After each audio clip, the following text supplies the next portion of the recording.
2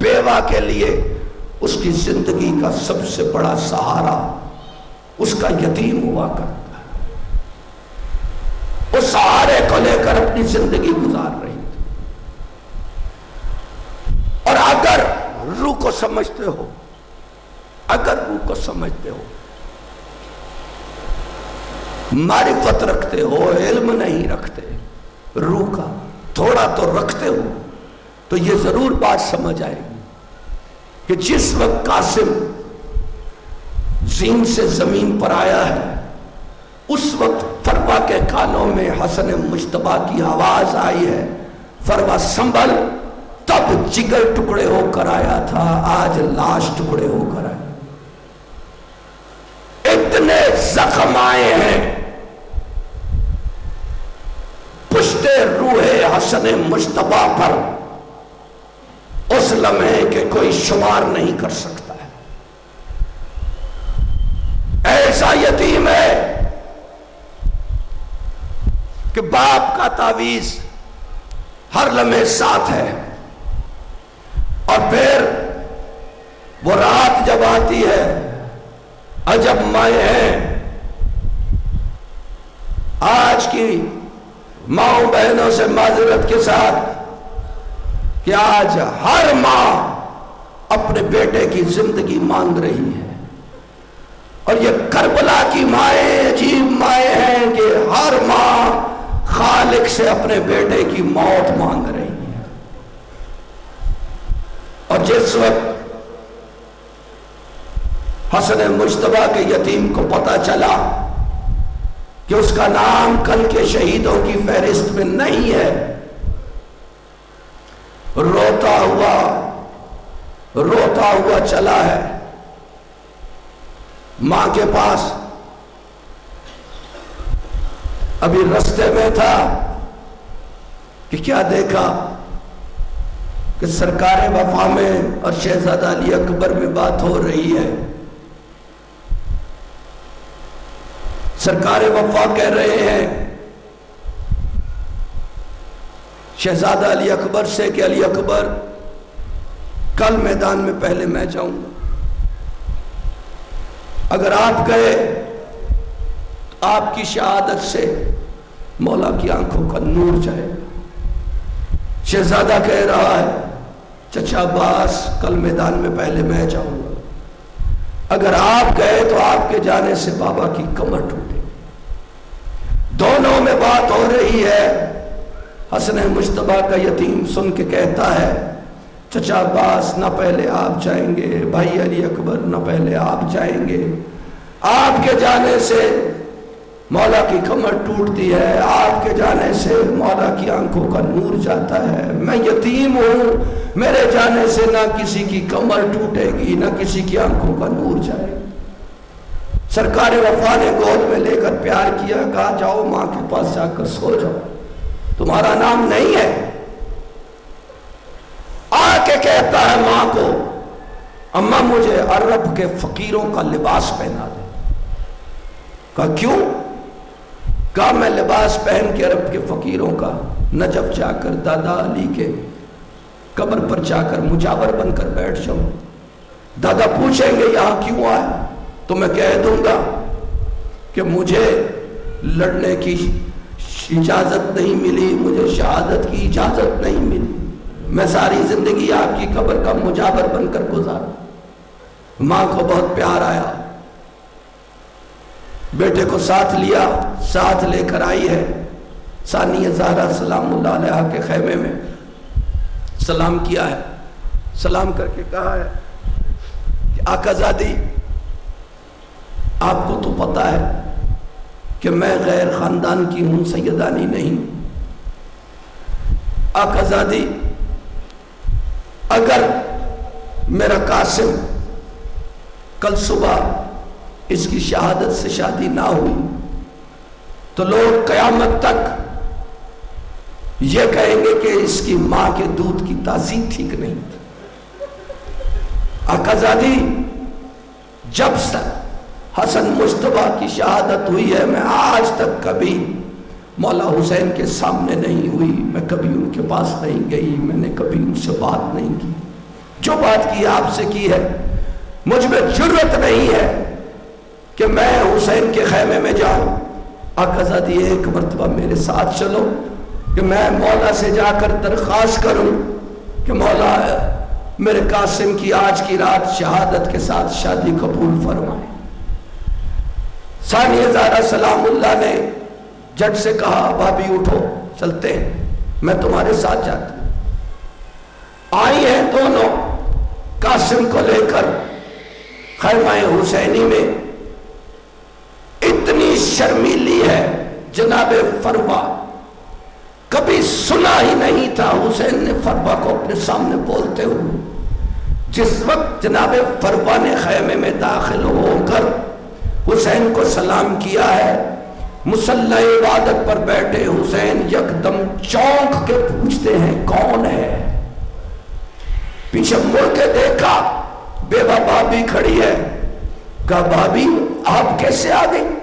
پیغام بھیجتی، میں خود حاضر ہو جاتا آپ کی بات سننے کو۔ کہا مولا بات ایسی ہے، مجھے خود آنا تھا، اگر حسن مجتبیٰ زندہ ہوتے تو مولا میں کبھی آپ کے پاس نہ آتی، لیکن مولا آج اپنی بیوہ بھابی کی جھولی میں خیرات ڈال دے، آج کی رات میرے قاسم کی شہادت سے شادی کو قبول فرما۔ جب یہ کہا ہے کہ بیوہ بھابی کی جھولی میں خیرات ڈال دے، شہادت سے شادی قبول فرما، حسین نے بازو پھیلائے ہیں، قاسم کو گود میں لیا ہے، اور گود میں لیتے ساتھ ہی آنکھوں میں نمی آئی ہے۔ کہنے لگے قاسم تجھ سے بھائی حسن کی خوشبو آتی ہے، اگر بھائی حسن موجود ہوتے تو وہ دیکھتے کہ ان کا حسین آج دشمنوں میں گر چکا ہے، وہ یہ منظر دیکھتے کہ حسین گر چکا ہے۔ جاؤ قاسم ماں کے پاس جاؤ، کل کے لڑنے والے، مرنے والے، کل کے قتل ہونے والے شہیدوں میں حسن مجتبیٰ کے اس یتیم کا نام بھی شامل ہے۔ شہزادہ تیار ہوا ہے، ماں نے ساری رات شہادت سے شادی کی خوشیاں منائی ہیں، اور پھر وہ وقت آیا جب اندر سے فروا نے آواز دی کہ ابھی قاسم کی باری نہیں آئی، تو سرکار وفا کی باری سے آواز آئی کہ قاسم کی باری تو آ چکی ہے، لیکن شہزادے کی چھاتی اتنی نازک ہے کہ کوئی زرہ اس کی چھاتی پر پوری نہیں آ رہی۔ اندر سے جناب فروا نے کہا کہ بھئی عباس ذرا وہ پہنتے ہیں جو لڑنے جائیں، میں قاسم کو مرنے بھیج رہی ہوں، میں قاسم کی شہادت سے شادی کرنے بھیج رہی ہوں۔ سرکار وفا نے شہزادے کو گود میں لے کر زین پر سوار کرایا ہے۔ 12 یا 13 برس کا سن ہے شہزادے کا، بنو ہاشم کا نازک ترین شہزادہ ہے، جو میدان میں گیا ہے حسن مجتبیٰ کی تصویر بن کر، اور پھر صفوں کی صفیں پلٹی ہیں، اور پھر ایک وہ مقام آیا ہے کہ جب قاسم نے یہ نہیں کہا کہ یا ابا عبداللہ ادرکنی، جب قاسم نے یہ نہیں کہا کہ یا ابن رسول اللہ ادرکنی، بلکہ قاسم نے یہ آواز دی ہے کہ اماں میں گر گیا۔ جب یہ آواز آئی ہے کہ اماں میں گر گیا، حسین جہاں تھے وہاں سے مانند شاہین قاسم کی طرف پہنچے ہیں، لیکن وہاں پہنچنے پر ایک دم دیکھ کر میرے مولا ٹھٹک کر رہ گئے، اور منہ سے یہ الفاظ نکلے کہ قاسم میرے لال مجھے معاف کر دینا، مجھے پہنچنے میں کچھ دیر ہو گئی۔ حسین کے پہنچنے سے پہلے ادھر والے گھوڑے ادھر کو بگائے گئے، ادھر والے گھوڑے ادھر کو بگائے گئے، اور یہ منظر دیکھتے ہوئے کہ قاسم بکھرا ہوا ہے، حسین نے اپنی گردن سے، اپنے کندھوں سے اپنی ابا کو اتارا ہے، ابا کو اتار کے میرے مولا نے فرش کربلا پر بچھایا ہے، اور پھر فرش کربلا پر بچھا کر میرے مولا قاسم کے ٹکڑوں کو اکٹھا کرنا شروع کیا ہے۔ اور اگر حسین چاہتے کہ میں قاسم کے ٹکڑوں کو بھی اکٹھا فوراً کر لوں تو اس میں شاید شام لگ جاتی، لیکن ابھی شروع کیا تھا کہ ایک آواز آئی، اکیلا نہ کر، مجھے بھی آنے دے۔ پوچھا کون ہے؟ کہا تیرا امیر بھائی جس کا جنازہ تیروں سے سج کر آیا تھا۔ قاسم کی لاش کے ٹکڑے پکار رہے تھے کہ چچا حسین میں یہاں ہوں، چچا حسین میں یہاں ہوں۔ حسین نے ٹکڑوں کو ایک اپنی چادر میں اکٹھا کیا ہے، چادر کی گٹھڑی بنائی ہے اور خیموں کی جانب چلے ہیں، گٹھڑی کو کندھے پر رکھا ہے۔ جس وقت گھوڑے بھاگے ہیں اس وقت نکارے بجنے شروع ہو گئے، شادیانے بجنے شروع ہو گئے، طبل بجنے شروع ہو گئے، ڈھول بجنے شروع ہو گئے، باجے بجنے شروع ہو گئے۔ جب نکاروں کی آواز آئی تو خیام حسینی میں ماتم برپا ہوا، بیویوں نے رونا شروع کیا۔ تو قاسم کی ماں فربا کہتی ہے بیویوں کیسا رونا، میرے قاسم کی بارات آ رہی ہے، بیویوں میرا قاسم دلہا بن کر آ رہا ہے، میرا قاسم سہرے باندھ کر آ رہا ہے۔ چند لمحوں کے بعد حسین نے گٹھڑی اپنے کندھے پر اٹھائی، در خیمہ سے اندر داخل ہوئے اور سینے خیمہ میں لا کر گٹھڑی کو رکھا تو فربا پریشان ہو کر چہرہ حسین کی جانب دیکھ کر کہتی ہے کہ مولا میں مستور ہوں، میں پردہ دار ہوں، مولا میں میدان میں جا کر اپنے قاسم کی لاش نہیں لا سکتی، مولا اس ماں پر اتنا احسان تو کر دو کہ مولا ایک مرتبہ مولا میرے قاسم کا چہرہ مجھے دکھا دو، مولا ایک مرتبہ میرے قاسم کی لاش مجھے لا کر دے دو۔ بس یہ سننا تھا کہ حسین نے گٹھڑی کے بند کھولے اور بند کھولنے کے بعد حسین دوسری طرف منہ کر کے کہتے ہیں جتنا قاسم اکٹھا ہو سکتا تھا اتنا کر لایا، باقی گھوڑوں کے سم لے گئے ہیں۔ یہ سننا تھا۔ ایک مرتبہ فروا آگے کو ہوئی ہے، پھر فروا پیچھے کو ہوئی ہے۔ جب حسین نے دیکھا کہ فروا آگے پیچھے ہو رہی ہے، آگے پیچھے ہو کے فروا چیخ کے کہتی ہے کہ بیبیوں دیکھو، آؤ دیکھو میرا قاسم خوشبو میں سجا آیا ہے، دیکھو میرا قاسم پھولوں میں سجا آیا ہے، دیکھو میرا قاسم مہندی میں رچا آیا ہے، بیبیوں میری قربانی سب سے زیادہ قبول ہو گئی ہے۔ حسین نے دیکھا کہیں ماں مر نہ جائے، میرے مولا نے کہا کہ زینب بہن فروا کو سنبھالو، اور سنبھالنے کے بعد جناب فروا کو حسین نے گٹھڑی کے پھر بند باندھے، گٹھڑی کو اپنے کندھے پہ رکھا اور کندھے پہ رکھ کر باہر آئے، اور باہر آ کر میرے مولا نے گنج شہیدہ میں اس مقام پر قاسم کی گٹھڑی کو رکھا جہاں علی اکبر کا لاشا پڑا تھا، اور پھر گٹھڑی رکھنے کے بعد حسین اکبر کے لاشے اور قاسم کی گٹھڑی کے درمیان دونوں گھٹنے کربلا کی ریت پر ٹیک کر ایک ہاتھ حسین نے اکبر کے لاشے پہ رکھا ہے، دوسرا ہاتھ قاسم کی گٹھڑی پہ رکھا ہے، اور پھر وہ آسمان کی طرف دیکھ کر کہتے ہیں واہ قربتا، یا اللہ میں غریب ہو گیا، میرا اکبر بھی چلا گیا، میرا قاسم بھی چلا۔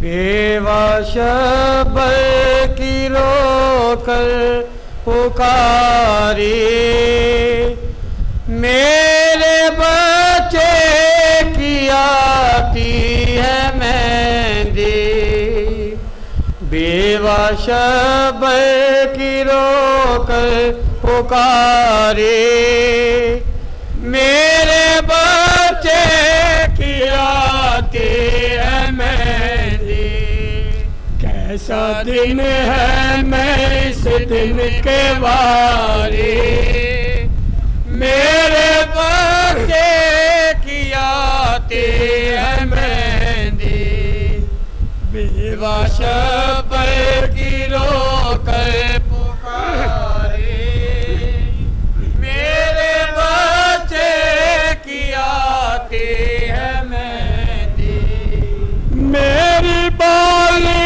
سکینہ کہاں کیوں نگاہ تک نہا ہو، میری بالی سکینہ کا ہو،